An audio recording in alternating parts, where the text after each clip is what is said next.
अग्निरुद्राय नीलकण्ठाय शम्भवे अमृतेशाय शर्वाय महादेवाय ते नमः।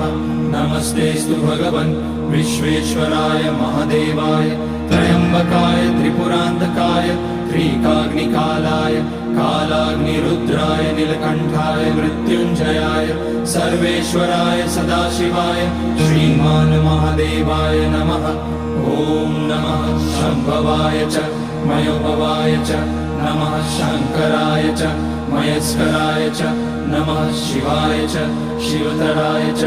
ॐ त्र्यम्बकं यजामहे सुगन्धिं पुष्टिवर्धनम् उर्वारुकमिव बन्धनान् मृत्योर्मुक्ष्यमामृतात्। नागेन्द्रहाराय त्रिलोचनाय भस्माकराय महेश्वराय नित्याय शुद्धाय दिगम्बराय तस्मै नकाराय नमः शिवाय।